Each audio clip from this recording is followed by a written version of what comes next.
তওবার 2 রাকাত নামাজ পড়িও আর আল্লাহকে সামনে হাজির মনে করিয়ে বলিও, মালিক গভীর রাতে কেউ নাই, তুমি আমার মালিক, আমি তোমার সামনে হাজির, আমি তওবার নিয়তে হাত তুলেছি।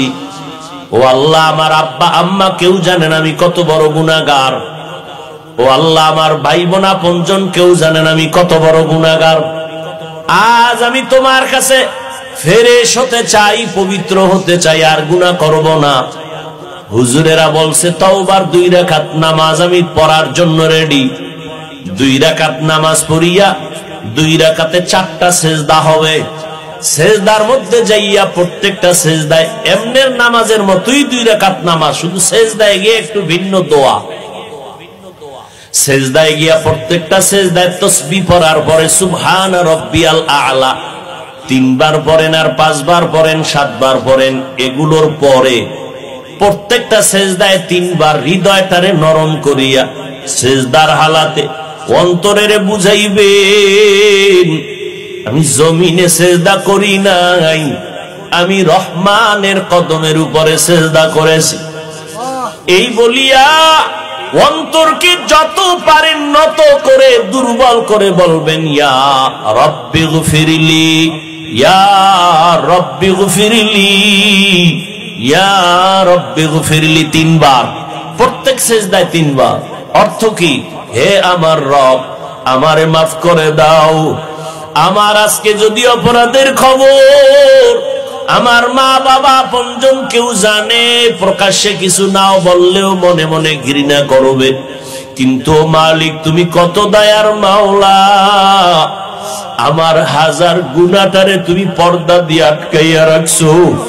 আমার খানাও বন্ধ করো নাই, ঘুম বন্ধ করো নাই, সম্মানের চেয়ার থেকে আমারে ধাক্কা দিয়া ফালাইয়া দাও নাই।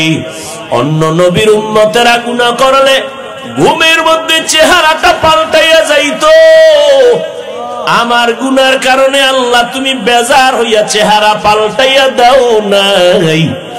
আজ এই 14 গ্রামের মানুষ ঘরে ঘরে ইবাদত করতেছে, অনেকে মসজিদে ইবাদত করতেছে, কিন্তু এখানে আইসা তোমার গোলামরা এখানে বয়ান শুনতেছে, কতই না তুমি ভালোবাসছো আমারে।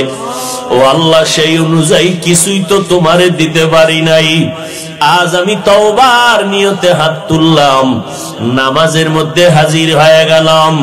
ও আল্লাহ, তুমি আমার জীবনের সব গুনাহ মাফ করে দাও।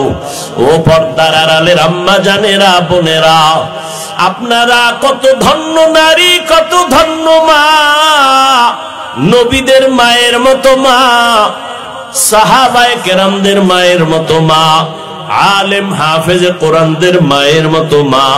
এই দুনিয়াতে যত ভালো সন্তান আছে সব আপনাদের অবদানের কারণে।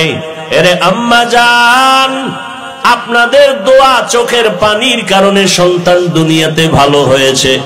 এসপি সাহেবের ব্যবহার ভালো, ডিসি সাহেবের ব্যবহার ভালো, ওসি সাহেবের ব্যবহার ভালো, এটা তাদের ব্যক্তিগত বাহাদুরি না, সব হলো মায়ের অবদান।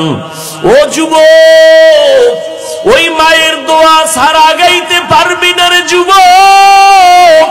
ওই মা বাবার চোখের পানি আর দোয়ার কারণে পরীক্ষায় ভালো নাম্বার পেয়েছো, ওই মা বাবার দোয়া চোখের পানির কারণে আর সম্মানের চেয়ারে বসতেছি।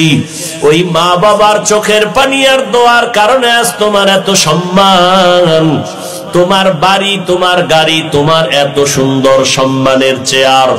ওই মা বাবারে কষ্ট দিও না রে বাবা। ওই মা বাবার পারলে দোয়া নিও। আজকে বরকতের রাত, এই শাবান মাস, যার মা বেঁচে আছে বাসায় গিয়া মাকে বলিও, মা তোমার ঋণ জীবনে আদায় করতে পারবো না রে মা।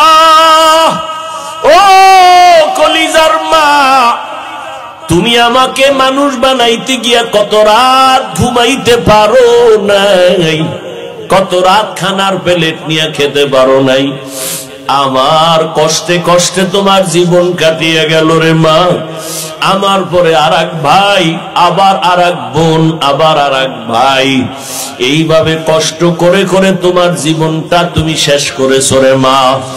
এর উপরে আবার আমি মাঝে মাঝে কত কটু কথা বইলা তোমারে কান্না করাইছি। আমার কথায় তুমি কষ্ট পাইয়া গোপনে কত কান্না করেছো। আজকের একটা বরকতের রাত, বরকতের মাস। ও মা, তোমার চোখের পানি আর দোয়া না থাকলে আমি এই সম্মান পাইতাম না রে মা। মাথায় একটু হাত দিয়া দোয়া করিয়া দাও মা। আমি এত মোনাজাত দেই আমার চোখে পানি আসে না। আবার ডানে বামে কত বান্দা, কত যুবকের চোখে দেখি পানি, মোনাজাতে আমার চোখে পানি কেন নাই? গুনার কারণে দিলটা পাথর, গুনার কারণে আমার আল্লাহ বুঝি আমার উপরে বেজার। আমার ডানে বামে বান্দার চোখে কত পানি, মনে হয় যেন ঝর্ণার মতো পানিগুলো বের হইতেছে। আর আমি এত নিষ্ঠুর, গুনাহ করতে করতে করতে করতে মনে হয় যেন আমি মাওলার রহমতের দরজা থেকে অনেক দূরে সরিয়ে গেছি।